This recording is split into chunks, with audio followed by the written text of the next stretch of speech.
Hello, this is Microphone Media. Please like, subscribe, and share. Thank you. ሰላም ጤና ይስጥልኝ እንደምን ዋላችሁ እንደምን አደራችሁ በመላው ዓለም ላይ ያላችሁ አድማጮቻችን ሰላም ለእናንተ ይሁን። ይህ ማይክሮፎን ሚዲያ ቁጥር 2 ነው። ለማይክሮፎን ሚዲያ ቁጥር 2 አዳዲስ የሆናችሁ አዲስ ቻናል ነውና ሰብስክራይብ አድርጉ። ላይክ እና ሼር በማድረግም እንድትጀምሩት እንጠይቃችኋለን። ላይክ አድርጋችሁ ጀምሩት አድማጮቼ፣ ሁሉም ሰው እንዲያዩ ማለት ነው።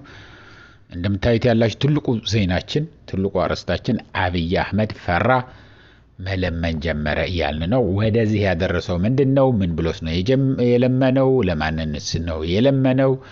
ይህንን ወደ እናንተ እናመጣለን። እስከ መጨረሻ ከኛ ጋር ቆዩ። ወደዛ ከማለፋችን በፊት ግን አጠራጠር ያሉ ዜናዎች አሉ። ወደዚህም ወደ ራሱ ወደ አብይ አህመድ ወደ ልመና ያስገባውም መሰረት የሆኑ ናቸውና እነሱን ቅድሚያ እንነግራቸዋለን። ከዛ በኋላ እንቀጥላለን ወደ አብይ አህመድ ምን እየለመነ እንደሆነ ማለት ነው። ወደዛ እንለፍ። እንደነገርናችሁ ግን አሁንም ላይክ አድርጋችሁ ጀምሩት አድማጮች። ምንም ነገር ሌላ የምንጠይቀው ነገር የለም። ስጡን ባካችሁ እንዲህ ያርጉልን ምናምን አንልም ብለን አናቅም። ለማለትም ምንም ፕላን የለንም። የምንችለውን ለማድረግ ለህዝባችን የምንችለው ለማድረግ ነው እዚህ ያለነው። ግን ለፍተህ ጥረህ ግረህ ያመጣኸውን ዜና ወዳጅም ጠላትም አይቶት ወዳጅ ደስ እንዲለው ተስፋ እንዲይዝ፣ ጠላት ደግሞ እርድብን እንዲል ነው የምንፈልገው።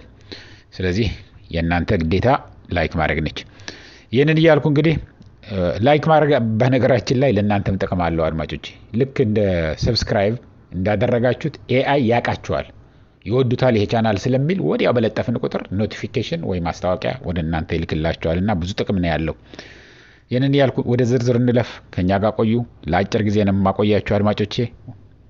ወደዛ እንለፍ።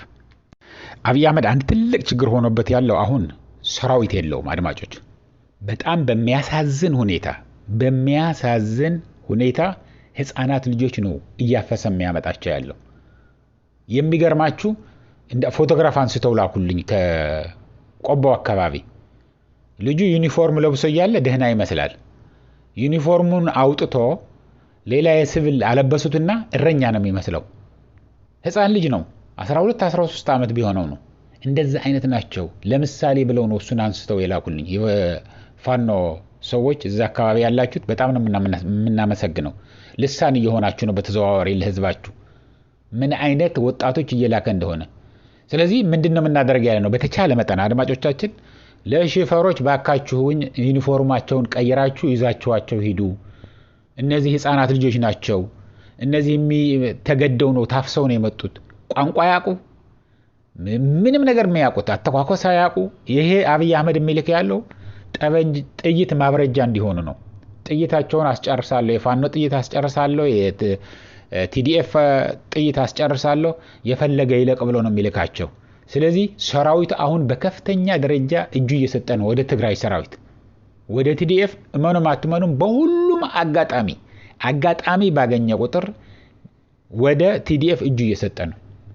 የትግራይ ሰራዊት ደግሞ ተቀብሎ የሚችለውን ነገር አድርጎ መልሶ እየሸኛቸው ነው። የቻላችሁትን ሽፈሮች የሆናችሁ በጣም ብዙ አድማጮች አላችሁን። ወደ ጅቡቲ የምትሄዱ፣ ወደ ተለያየ አካባቢ አማራ ክልል የምትሰሩ፣ ወደ አዲስ አበባ በተለያየ አንግል የምትሄዱ ወደ አዲስ አበባ፣ እነዚህ ልጆች የቻላችሁትን ያክል ሸኟቸው፣ እባካችሁ ሸኟቸው። እነዚህ ምንም የሚያውቁት ነገር የለም። ገንዘብ የላቸውም። የደሃ ልጆች ናቸው። በተለይ ከደቡብ ኢትዮጵያ ታፍሰው የመጡት ቋንቋ አይችሉ፣ ምንም ነገር የሚያውቁት ነገር የለም። ታፍሰው ተገደው ነው። አፈሳ አለ ትግራይ፣ አፈሳ አለ ይላሉ። አፈሳ ያለው ደቡብ ኢትዮጵያ ውስጥ ነው። አፈሳ ያለው ኦሮሚያ ክልል ውስጥ ነው። አፈሳ ያለው ትልቁ አፈሳ ያለው አሁን ደግሞ አዲስ አበባ ነው አድማጮች። አዲስ አበባ እንዳለ አፍርሶ ነቃቅሎ ስለ ጎረቤት ከጎረቤት እንደማይተዋወቅ አርጎታል አብይ አህመድ እንጂ የምትገናኙ ብትሆኑ የድሮዋን አዲስ አበባ አብይ ከመምጣቱ የነበረችው አዲስ አበባ ህዝብ ማህበረሰብ በእድርም በሁሉም ነገር የተሳሰረ ህዝብ ቢሆን ኖሮ ጉድ ነበር የሚለው። አሁን ግን መገናኘት አይችልም። ከማያውቀው ጋር ነው ጉርብትና። ከፒያሳ ያነሳቸው ወደ ተለያየ ቦታ ነው የበተናቸው። ስለዚህ ለዛ ነው እንጂ አዲስ አበባ ከፍተኛ የሆነ አፈሳ እየተካሄደ ነው። እነዚህ አነስተኛና ጥቃቅን የሚሰሩት ልጆች በየጎዳናው ፌስታል ምናምን የሚሸጡት ልጆች ጫማ የሚጠርጉ ልጆች፣ የሚሸከሙ ልጆች በሙሉ እየታፈሱ ነው። በሙሉ በተለይ ደግሞ ትግርኛ ተናጋሪ የአማራ ክልል ሰው ከሆነ የኤርትራ ከሆነ እነዚህ ታፍሰው እየተወሰዱ ነው። ስለዚህ ወታደር የሚባል ነገር የለውም። የሚያፍሳቸው ያለውም ህፃናት ናቸው። እነዚህ ወታደሮቹ ግን እጃቸው እየሰጡ ነው። አሁንም የምንለው እጃችሁ ስጡ። አንድ ነገር ሳትተኩሱ እስከነ ጠበንጃችሁ እስከነ ጥይታችሁ የተሰጠቻችሁን በሙሉ ይዛችሁ ነው። የዛ ኋላስ የትግራይ ሰራዊት ደግሞ የቻለውን አድርጎ ይሸኛችኋል። ልብሳችሁን ቀይሮ ይሸኛችኋል።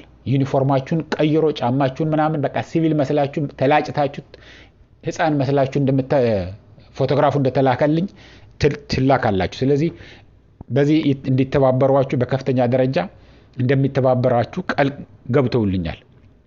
ስለዚህ እንደዛ አድርጉ እና አብይ አህመድ ከፍተኛ ችግር ሆኖበት ያለው ሰራዊት የለውም። ያለው ሰራዊትም ህፃን ነው። እሱም እየተበተነ ነው። ኮዝ የለውም። እጅ እየሰጠ ነው። አንድ እሱ ነው።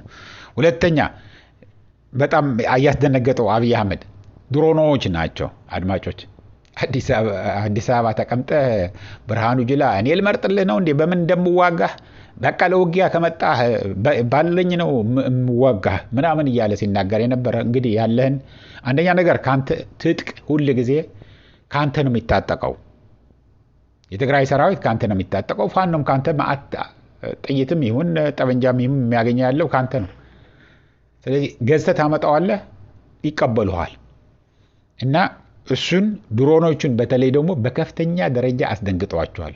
በድሮን የሚደረግ ያለው ሰርቬላንስ ይሄ የስለላ ፎቶግራፊ እየሰራ የወታደሮቹ እንቅስቃሴ እሱ በጣም አስደንግጠዋቸዋል።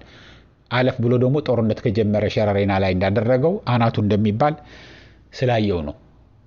ሁለት በሉልኝ። ሶስተኛ ሱዳን ውስጥ ያለው ነው። ሱዳን ውስጥ ያለው አርኤስኤፍ ወይ ደግሞ ሱዳን ራፒድ ፎርስ ሱዳን የሚባለው ፈጥኖ ደራሽ የሚባለው በአብይ አህመድ እና በዩናይትድ አረብ ኤምሬት ዋናው የዩናይትድ አረብ ኤምሬት ነው። ከዛ በኋላ አስተላላፊና አሰልጣኝ ሁሉ ነገር የሚያደርግ ደግሞ አብይ አህመድ ነው። እሱ ፈርሰዋል፣ እየፈረሰ ነው። የባሰ በቃ ወደ ዜሮ እየሄደ ነው። እነዚህ ከሱዳን ወጥተው አሁን ቤንሻንጉል ጉሙዝ ነው ያሉት። ወይ ሆርሶ ማሰልጠኛ ደግሞ የገቡ አሉ 1-2 ሺህ የሚሆኑ ተብለዋል። ትናንትና ግን ትልቅ ሁለት ነገሮች ተፈጽመዋል እዛ ሱዳን ውስጥ። አንደኛ ብዙ መኪኖች ከ200 በላይ መኪኖች አቃጥለዋል በድሮን የሱዳን መንግስት። እነዚህ የማን ናቸው? የዚህ ራፒድ ፎርስ መኪኖች ናቸው። ሎጂስቲክ የነበራቸው ትጥቅም ስንቅም ቀለብም ሁሉም ነገር ጭነው ሲንቀሳቀሱ የነበሩ ናቸው። እንዳለ አውድመዋቸዋል። አንድ በሉ። ሁለተኛ ነገር ደግሞ በሊቢያ አድርጋው ሲመጡ የነበሩ ተጭነው በአውሮፕላን ተጭነው የመጡ የጦር መሳሪያዎች ነበሩ ወደ ሱዳን። እነሱንም ልክ እንዳራግፏቸው አቃጥለዋቸዋል። ስለዚህ ፎርሰዋል የአርኤስኤፍ። 2-3 በሉ። ሌላው ትልቁ ወደ ልመና አስገብቶት ያለው ሸረሪና ነች። አድማጮች ሸረሪና ከምትጠብቁት በላይ ነበር ተስፋ ያደረገው አብይ አህመድ። ነጥብ መቀየሪያ ይሆናል፣ እጅ በአፍ ያስጭናል፣ የኢትዮጵያ ህዝብ ሆ ብሎ ወጥቶ ይደግፈኛል፣ እያሸነፈ ነው ከተባለ ሁሉንም ችግሩ ረስቶ መስቀል አደባባይ ይወጣል፣ በየጎደናው በየክልሉ ትልልቅ ዋና ከተሞች ላይ ሰላማዊ ሰልፍ ያወጣል፣ በቃ ይነቃቃል። ሰራዊቱም ሞራል የሌለው ሆነ ያለውን ይሄ ሁሉ ስናሳየው ይደግፈናል፣ ይነቃቃል። እያሸነፈ ነው ከተባለ ደግሞ ሰራዊት ሁሉ ጊዜ አሸናፊ ነው የሚሆነው። በሸረሪና የተደረገውን በሌላም ቦታ እንደግመዋለን ብሎ ወደ ትግራይ ሙሉ እንቆጣጠራለን ብለው ወደ አማራ ክልል ሙሉ እንቆጣጠራለን ብለው ኦላንም አጥፍተን ኤርትራንም ወረን እንቀመጣለን ብለው ይደግፉኛል ብሎ ነበር ያሰበው። ይህንን ደግሞ እንዲዘግቡለት ሸረሪና ጦርነት ሲከፍት አብይ አህመድ መጀመሪያ ከመክፈቱ በፊት ሁሉ ነገር ነበር ያዘጋጀው። አንደኛ ነገር በጣም ብዙ ሰራዊት ሪፐብሊካን ጋርድ ሳይቀር፣ ሁለተኛ ነገር ድሮኖች፣ አየር ኃይል፣ ይሄ ትልልቅ መካናይዝድ መኪኖች፣ ታንኮች፣ መድፎች በሙሉ ነበር ይዞ የሄደው። ልክ በአጭር ጊዜ ከበን እንዳልነበሩ የተናገራት ቃል በቃል ምን እንደሆነ ታውቃላችሁ? የሞተው ከሞተ ከቆሰለ ከተማረከ ውጪ ሸረሪና ያመለጠ አንድ ሰራዊት ማየት አልፈልግም ነበር ያላቸው ብሎ ለብርሃኑ ጁላ ለወደታችኛው ያዘዘው ብርሃኑ በቀለ ነው የሚባለው መሰለኝ እዛ ምዕራብ ትግራይ ያለው አዛዥ ግን አልሆነም የተገላቢጦሽ ሆነ እዛ የገባው እዛው ቀረ ፍግ ሆነ በሙሉ ጻጥ ከዛ በኋላስ ከ10 ቀን በፊት ወይ ደግሞ ከ10 ቀን በፊት ምን ይባል ነበር በተለይ በባንዳዎቹ በትግራይ ባንዳዎቹ አድርጎ እንገባለን ወደ ትግራይ ንጉቡልን ትግራይ አፈሳ እየተካሄደ ነው ትግራይ እኮ በህወሓት ህዝቡ ተጨንቆ የሚያድነው ነው የሚፈልገው ያለው የኤርትራና የትግራይ ቦርደር የኢትዮጵያ መከላከያ ሰራዊት ገብቶ መያዝ አለበት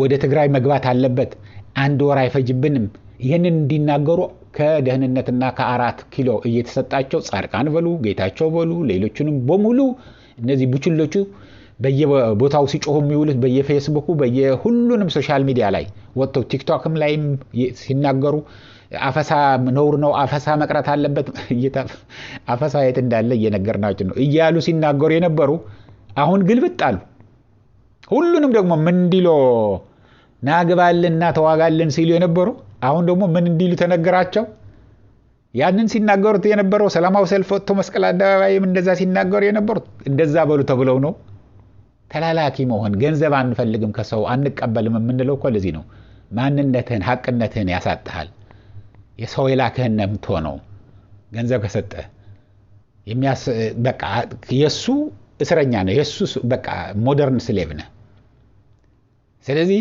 ይሄ እነዚህ ታዲያ አሁን ደግሞ ግልብጥ ብሎ ምን ማለት ጀመሩ መሰላችሁ በቃ ሰላም ነው የሚያስፈልገው ጦርነት ዘላቂ የሆነ ሰላም አያመጣም በየቦታው ጻድቃን በሉ ጌታቸው በሉ ሳሞራ በሉ ሁሉንም እነዚህ ቡችሎች ደግሞ በየሶሻል ሚዲያ 24 ሰዓት ሲለፈልፉ የሚሉትን እንደዛ ማለት ጀመሩ ሰላም ነው የሚያስፈልገው ዋግባ ስትል አልነበረም እንደ ከ10 ቀን በፊት ናግባ ህግ አስከብር ትግራይ እኮ ክልልህ ነው ትግራይ ያለው ህዝብ እየጠራህ ነው መግባት አለበት ስትሉት አልነበረም ጦርነት ያስፈልግም በቃ መከላከያ ሰራዊትም ባለበት ይሁን ህወሓትም ወደ መሃል መጥቶ የብልጽግና በመቃብሩ ላይ ነው ኢትዮጵያ ሰላም የምታገኘው ማለትን አቁም ኤርትራም እንዳትገባብን እኛ ጥቁር ታሪክ ጽፈናል ተሳስተናል ብሎ እኮ አብይ አህመድ ተናግረዋል በአማርኛ ባቀረበው በአማርኛ ቴሌቪዥን ያቀረበው ምን ብሎ እንደተናገረ ታውቃላችሁ አድማጮቼ ከሌላ የአገር ሰዎች አመነ ከሌላ አገር ሰዎች ከሌላ አገር መንግስታት ተባበረን ህዝባችን ላይ ያደረስነው ጥቁር ጥፋት ነው ጥቁር ነጥብ ነው ጥቁር ታሪክ ነው የሰራ ነው አሁንም መደገሙ እንደገና መለስ አድርጎ አሁን መደገሙ ደግሞ የባሰ ያረጋዋል እየተሽኮረመመ ሰማይ ያየ ነው እንደዚህ ያለው አሁን የትም ቦታ ሄዱ በተለይ እንደዚህ በትግርኛ የሚጮሁት ምንድነው የሚሉት ያሉት ሰላም ነው የሚያስፈልገው በሰላም ሁሉን ተነጋግሮ ነው ዘላቂ መፍትሄ መምጣት የሚችለው ያለ ሰላም ሌላ መፍትሄ የለም ይሄ አብይ አህመድ ምን ያህል እንደፈራ ምን ያህል እንደተጨነቀ ምን ያህል እውነትም አንደኛ ነገር ይሄ የምክክር ኮሚሽን የሚደረገ ያለው እዚህ ያለው እንዳውም በሰፊው ሌላ ጊዜ እንመጣበታለን እዚህ ምክክር ኮሚሽን ላይ የምትሰሩ ያላችሁ ህገ መንግስት ለማፍረስ እየሰራችሁ ስለሆነ እኔ በሰፊው በሚቀጥለው ቪዲዮ እንመጣበታለን እያንዳንዳችሁ ተጠያቂ መሆናችሁን እንዳትረሱ የሁላችሁም ሊስት እየተሰጠን ነው ያለው የሁላችሁም ከየክልላችሁ የመጣችሁት ከጎደና ማፍሰው ያምጣችሁ ከቢሮማ አንስቶ ያምጣችሁ ምንም ልዩነት በሌለው የኢትዮጵያ ህገ መንግስት ያለ ምንም ወክልና የኢትዮጵያ ህገ መንግስት ለማፍረስ እያበራችሁ ስለሆነ ከዚህ ከጄኖሳይደሩ ጋር ተጠያቂዎች ናችሁ ስለዚህ እኔ እናንተ በሆን በቃ እዚህ ላይ አልተሳተፍም ብዬ ተነስቼ ነበር ወደ መጣሁበት ክልል የሚሄደው ሸልኳችሁ ሂዱ አምልጣችሁ ሌሊት ሳያቋችሁ ተነስታችሁ ተበተኑ አለበለዚያ ተጠያቂ ናችሁ ይሄንን ትንሽ ጠብል አረግላችሁ ብዬ ነው በሰፊው ሌላ ጊዜ እንመጣበታለን ነገ ከነገ ወዲያ በሚቀጥለው ቪዲዮ ላይ እንመጣበታለን በሰፊው የእያንዳንዳችሁ ስም ካስፈለገ እናነባለን ከአፋር ማን እንደመጣ ከትግራይ ወክያለሁ የሚለው ከአማራ ክልል ከሁሉም ክልሎች የሄዳችሁትን ወየውላችሁ ነው የምንለው። ይህንን እያልኩ አድማጮቼ ለአሁን እዚህ በቃኛል። እስከሚቀጥለው ጊዜ ድረስ ሰላም፣ ደህና ዋሉ።